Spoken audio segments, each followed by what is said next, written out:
할렐루야! 안색골 앵무가족 인사드립니다. 우리 앵무들이 굉장히 활기차졌어요. 그래서 한자리에 모아놓고 말씀 듣던 그런 시간보다는 자유롭게 이 아이들이 노는 장소에서 우리가 같이 말씀을 묵상하고자 합니다. 오늘 저는 마태복음 5장 3절로 10절 말씀, 올 한 해 우리에게 주시는 하나님의 팔복을 가지고 묵상을 하고자 합니다. 심령이 가난한 자는 복이 있나니 천국이 그들의 것이며, 애통하는 자는 복이 있나니 그들이 위로를 받을 것이며, 온유한 자는 복이 있나니 그들이 땅을 기업으로 받을 것이며, 의에 줄이고 목마른 자는 복이 있나니 그들이 배부를 것이며, 긍휼히 여기는 자는 복이 있나니 그들이 긍휼히 여김을 받을 것이며, 마음이 청결한 자는 복이 있나니 그들이 하나님을 볼 것이며, 화평하게 하는 자는 복이 있나니 그들이 하나님의 아들이라 일컬음을 받을 것이며, 의를 위하여 박해를 받는 자는 복이 있나니 천국이 그들의 것임이라. 아멘. 또 이사야서 40장 30절에서 31절 말씀, 아주 힘이 넘치는 말씀을 보겠습니다. 소년이라도 피곤하며 곤비하며 장정이라도 넘어지며 자빠지되 오직 여호와를 앙망하는 자는 새 힘을 얻으리니 독수리의 날개치며 올라감 같을 것이요, 다른 박질하여도 곤비치 아니하겠고 걸어가도 피곤치 아니하리로다. 아멘. 만일 우리의 인생에서 깊은 심연에 빠지는 깊은 강을 체험하는 순간이 온다면 우리는 하나님을 전적으로 찾게 될 것입니다. 오늘 다시 하나님께서 이 새해에 우리에게 찾아오셔서 복원력을 주셔야 우리는 성령의 기류를 타고 하나님과 동행하며 온 세상을 다니며 하나님을 증거할 수 있습니다. 자, 이사야서 40장 28절의 말씀처럼 우리가 피곤치도 아니하고 곤비치도 않는 삶을 원한다면 repentance, 회개를 해야 한다고 생각을 합니다. 율법에 갇혀있는 삶을 사는 것은 피곤한 일이고 그대로 준행하려면 곤비한 일이죠. 회개할 일이 없다면 여전히 우리는 2023년에도 분단된 나의 조국을, 대한민국을 위해서 열심히 회개하며 남북 평화의 날, 통일의 날을 기대하며 회개를 해야 된다고 생각을 합니다. 그 방법은 31절의 말씀대로 여호와를 앙망해야 그때부터 리바이벌이 일어나는 것이죠. 재부흥이라고 말해도 좋겠습니다. 이것이 리바운더빌리티, 복원력입니다. 자기의 의를 버리고 하나님의 의를 추구하는 삶으로 바뀔 때 하나님이 공급하시는 힘으로 부흥이 일어납니다.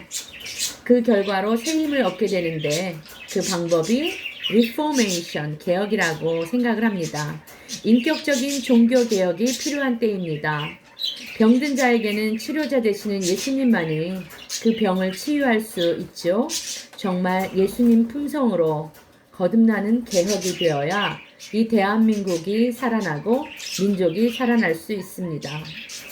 독수리의 날개침과 같이 양 날개로 날개돌 때 비로소 성령의 기류를 타고 하늘로 치솟아 올라갈 수 있습니다. 지금은 한반도가 몸통으로 날고 있는 형국이니 굴러떨어지게 되면 정말 큰일입니다. 좌우로 갈린 나라, 남북과 이 작은 땅덩어리 안에서 이 남한에서는 심각하게도 우리는 진영 논리와 보수와 진보, 갈라진 나라로 십자가의 원리로 치유해야 진정한 화해가 이루어진다고 생각을 합니다. 다른 박질하여도 곤비치 아니하려면 다시 위로 올라가서 28절에도 곤비라는 단어가 나오듯이 회개에 기초한 구조조정이 되어야만 다른 박질하여도 시너지가 이루어진다는 말이겠죠.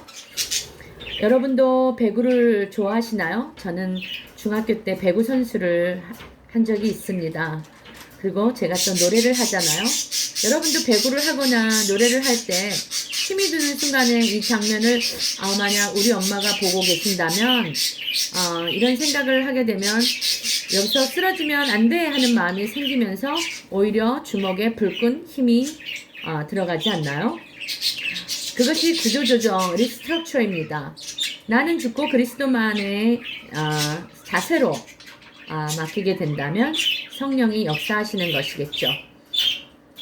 페루의 독수리 팔코는 높은 산에 거하고 필요시에 내려와서 양이나 사슴을 사냥해서 끌고 올라가죠. 거의 마른 땅에 내려오지 않습니다. 왜냐하면 팔콘의 날개의 무게가 몸무게의 3분의 1이기 때문에 잘 걸을 수가 없어서 오히려 금수의 제왕인 독수리가 땅의 제왕인 사자에게 먹잇감이 될 수 있기 때문이라고 합니다. 한마디로 비결은 하나님과 가까이 하는 성경을 읽고 연구하는 삶에서 그 전략이 나오는 것이겠죠. 이제는 걸어가도 피곤하지 않습니다. 성육신하여 이 땅에 오신 예수님과 함께 길을 걸어가기 때문에 이것이 하나님의 사랑, 이웃사랑, 서로의 사랑의 빚을 갚는 성도의 삶이 아닐까 생각을 합니다. 빛의 탕감입니다. 우리 아이들이 막 날아다니죠. 독수리 같지는 않지만 앵무새들도 아주 힘차게 나릅니다. 비행기를 타고 날아가도 곤비치 않을 것입니다. 삼위일체 하나님이 함께 하시기 때문입니다. 이 말씀대로 그 하나님은 명철이 한이 없으신 하나님이시기 때문입니다. 전지하신 하나님, Omniscience of God, 과학의 하나님, 선한 양심을 주신 하나님을 우리는 바로 알기에 그 크신 하나님의 사랑을 어둠에 갇힌 하나님의 백성에게 증거할 수 있기 때문입니다. 이것이 한국굴기 라이즈업입니다.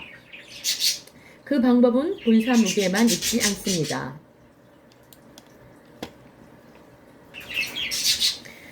문화광국으로 먼저 세상을 압도하기만 하면 그 안에 군사 무기가 같이 힘을 발휘할 수 있습니다. 그리고 가장 강력한 영적인 무기가 사랑의 원자탄이기 때문입니다.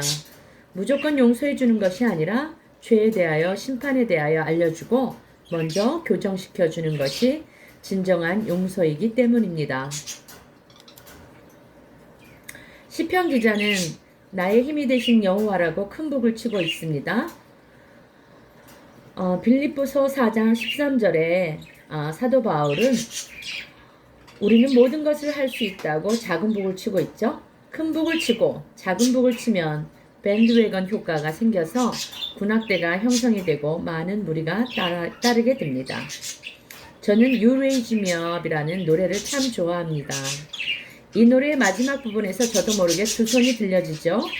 이 장면을 보면 마치 호렙산 정상에서 모세가 지팡이를 들면 아말렉 족속을 멸하는 장면이 생각이 납니다.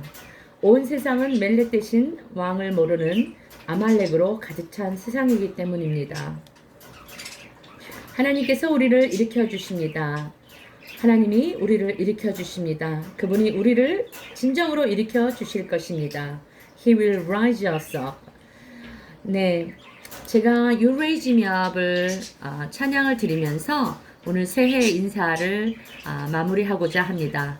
저는 1월 11일 LA로 날아갑니다. 그곳에 한인 2주 120주년 행사에 초청 독창자로 초대되어서 지난해 홍남파 가곡제를 통해서 코로나 3년간의 묵은 체증을 깨끗이 씻어주셨듯이 그곳에 가서도 홍남파의 가곡 봉선화를 부르며 그들을 위로할 것입니다. 그리고 새 시대의 국민 창가와 나의 조국을 부르면서 미국 교포들에게도 한국 가곡을 전파하며 힘있게 그들을 위로하는 시간을 갖고 돌아오겠습니다. You Raise Me Up 찬양을 드리면서 저는 여러분들에게 새해 인사를 드리고 마무리합니다. 새해 복 많이 받으십시오.